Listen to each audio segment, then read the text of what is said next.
দশম শ্ৰেণীৰ সমাজ বিজ্ঞানৰ পৃথিৱীৰ ভূগোল এই পাঠটোত সকলোকে পুনৰ স্বাগতম জনাইছোঁ। মোৰ আগৰ কেইটা ভিডিঅ'ত তোমালোকে এছিয়া মহাদেশ, আফ্ৰিকা মহাদেশ আৰু উত্তৰ আমেৰিকা মহাদেশৰ বিষয়ে জানিলা। আজি আমি অধ্যয়ন কৰিম দক্ষিণ আমেৰিকা আৰু ইয়াৰ প্ৰাকৃতিক বৈশিষ্ট্য। দক্ষিণ আমেৰিকা পৃথিৱীৰ বিভিন্ন মহাদেশসমূহৰ ভিতৰত এই মহাদেশখন প্ৰাকৃতিকভাৱে বৈচিত্ৰ্যময়। এই মহাদেশখন পৃথিৱীৰ চতুৰ্থ বৃহৎ মহাদেশ। এই মহাদেশখনৰ আকৃতি এটা উভুতা ত্ৰিভুজৰ দৰে, অৰ্থাৎ ইয়াৰ উত্তৰ অংশ যথেষ্ট বহল, আনহাতে দক্ষিণ অংশ অতি ঠেক। মহাদেশখনৰ মুঠ মাটিকালি প্ৰায় 18 নিযুত বৰ্গ কিলোমিটাৰ, অৰ্থাৎ স্থলমণ্ডলৰ প্ৰায় 11.9% ভাগ এই মহাদেশখনে আগুৰি আছে। এই মহাদেশখনত মুঠতে 12খন দেশ আছে। বিশ্বৰ পঞ্চম বৃহৎ দেশ ব্ৰাজিল এই মহাদেশখনৰ বৃহৎ দেশ। উত্তৰ আমেৰিকা মহাদেশৰ ঠিক দক্ষিণে অৱস্থিত হোৱাৰ বাবে এই মহাদেশখনক দক্ষিণ আমেৰিকা মহাদেশ বোলা হয়।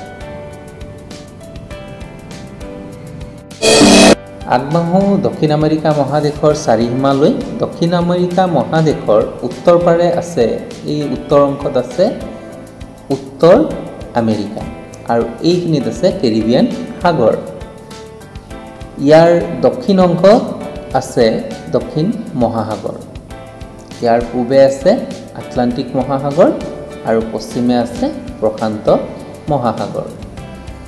এতিয়া দক্ষিণ আমেৰিকা মহাদেশৰ বিস্তৃতি চাওঁ আহা।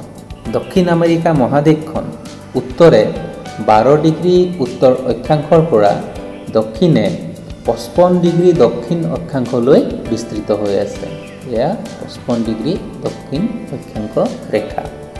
আনহাতে পূবে 35 ডিগ্ৰী পশ্চিম দ্ৰাঘিমাংশ ৰেখাৰ পৰা, এয়া 35 ডিগ্ৰী পশ্চিম দ্ৰাঘিমাংশ ৰেখাৰ পৰা পশ্চিমে 81 ডিগ্ৰী পশ্চিম দ্ৰাঘিমাংশলৈ বিস্তৃত হৈ আছে।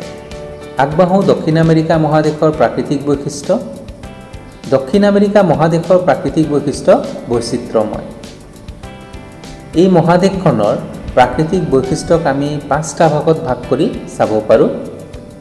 প্ৰথমতে পাৰ্বত্য অঞ্চল শ্ৰেণী বা উচ্চভূমি অঞ্চল, দ্বিতীয়তে মালভূমি অঞ্চল, তৃতীয়তে নদ নদী, চতুৰ্থতে সমভূমি অঞ্চল আৰু শেষত মৰুভূমি অঞ্চল আৰু হ্ৰদসমূহ। প্ৰথমতে আমি চাওঁ পাৰ্বত্য অঞ্চল শ্ৰেণী। দক্ষিণ আমেৰিকাৰ পৰ্বতমালাসমূহৰ ভিতৰত এণ্ডিছ পৰ্বতমালা উল্লেখযোগ্য। এই এণ্ডিছ পৰ্বতমালা দক্ষিণ আমেৰিকাৰ উত্তৰা দক্ষিণাকৈ বিয়পি আছে। এই এণ্ডিছ পৰ্বতমালাৰ দৈৰ্ঘ্য প্ৰায় 8000 কিলোমিটাৰ। এণ্ডিছ পৰ্বতমালাৰ উচ্চতম শৃংগ হৈছে একানোকাগুৱা, যাৰ উচ্চতা 7020 মিটাৰ।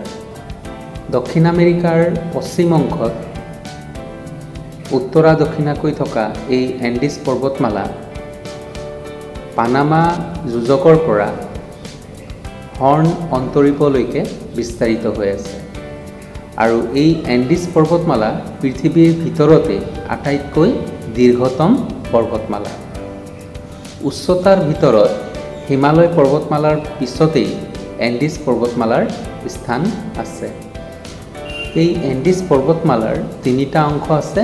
প্ৰথমতে দক্ষিণ অংশ, দক্ষিণ এণ্ডিছ, চেণ্ট্ৰেল ৰেঞ্জ মানে মধ্য এণ্ডিছ পৰ্বতমালা, আৰু একেবাৰে উত্তৰৰ অংশত আছে উত্তৰ এণ্ডিছ পৰ্বতমালা। এই উত্তৰ এণ্ডিছ পৰ্বতমালাত কেইবাটাও জ্বালামুখী থকা দেখা যায়। এতিয়া আমি আহোঁ দক্ষিণ আমেৰিকা মহাদেশৰ নদী অৱবাহিকা আৰু সমভূমি অঞ্চললৈ। দক্ষিণ আমেৰিকাত প্ৰধানকৈ 3খন নদী অৱবাহিকা আছে: অৰিনিকো, এমাজন আৰু পাৰানা। প্ৰথমতে আমি আৰম্ভ কৰোঁ এমাজন নদী অৱবাহিকাৰ পৰা। আমাজন নদী অৱবাহিকা সৃষ্টি হৈছে এণ্ডিছ পৰ্বতমালাৰ পৰা, আৰু ই পৰিছে আটলান্টিক মহাসাগৰত। আমাজন পৃথিৱীৰ বৃহত্তম নৈ। নৈখনৰ দৈৰ্ঘ্য ৬,৪০০ কিলোমিটাৰ। আমাজন নৈক কেন্দ্ৰ কৰি সৃষ্টি হোৱা এই বিশাল আমাজন বৰ্ষাৰণ্যত বিভিন্ন প্ৰজাতিৰ জীৱ জন্তুৰ বসবাস আছে। এই বৰ্ষাৰণ্য অঞ্চলত এতিয়াও বহু জনজাতিৰ শ্ৰেণীৰ লোকসকলে বসবাস কৰে। তোমালোকে আমাজন নদী অৱবাহিকাৰ কেইটামান দৃশ্য চোৱাচোন।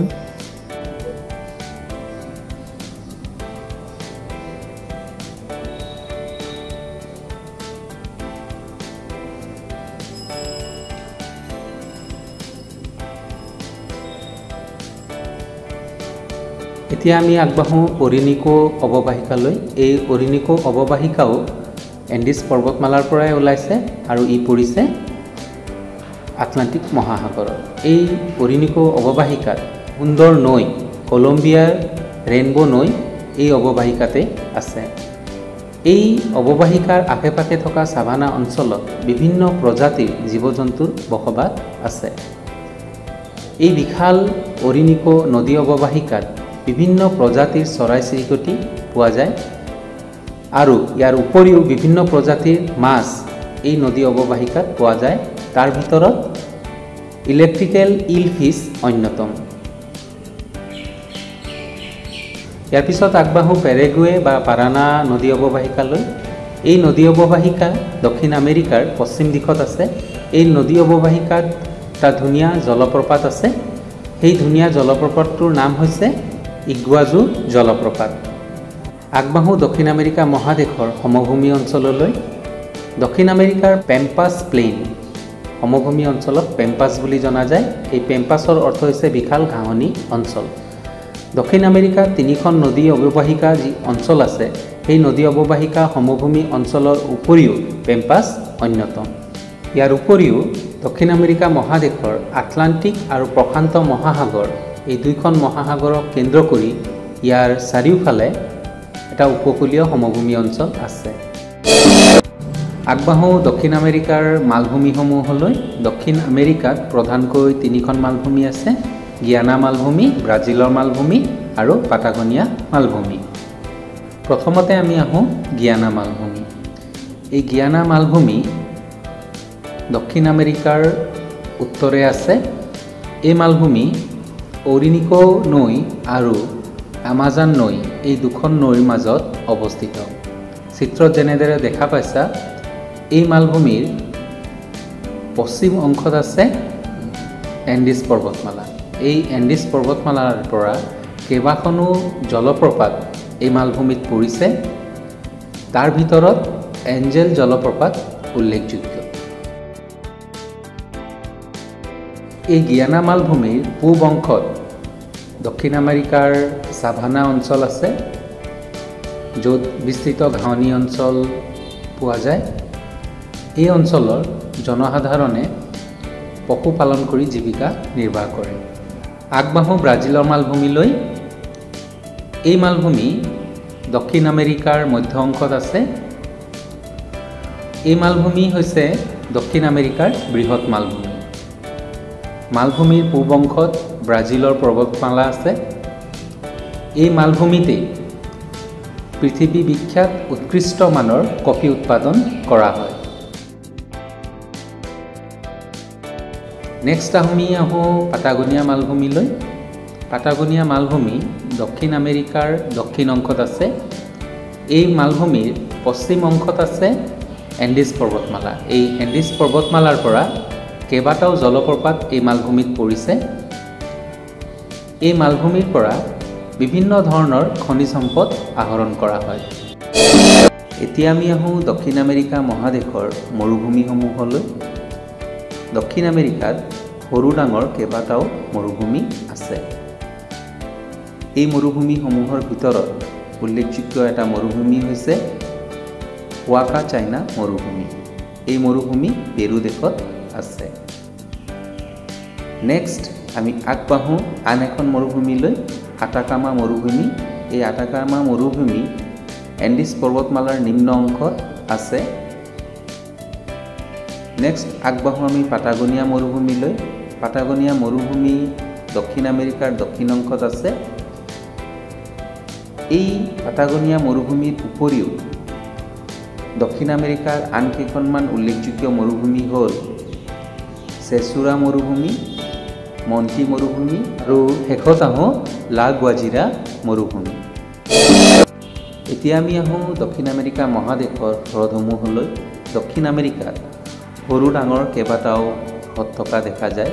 এই হ্ৰদসমূহৰ ভিতৰত প্ৰথমতে আমি আহোঁ ভেলেনকিয়া হ্ৰদ, নেক্সট লাগুনা কলাৰাডো হ্ৰদ, নেক্সট আমি আহোঁ ভিয়েটমা হ্ৰদ, নেক্সট আৰ্জেণ্টিনো হ্ৰদ, তাৰপিছত এটিটলান হ্ৰদ, পটিপিকিউ হ্ৰদ, ককিবলকা হ্ৰদ, টিটিকাকা হ্ৰদ। এই টিটিকাকা হ্ৰদ পৃথিৱীৰ ভিতৰতে উচ্চতম স্থানত অৱস্থিত হ্ৰদ। নেক্সট আমি আহোঁ পেলেনা হ্ৰদ আৰু একেবাৰে শেষত আমি আহোঁ ছেণ্ট মাৰ্টিন হ্ৰদ।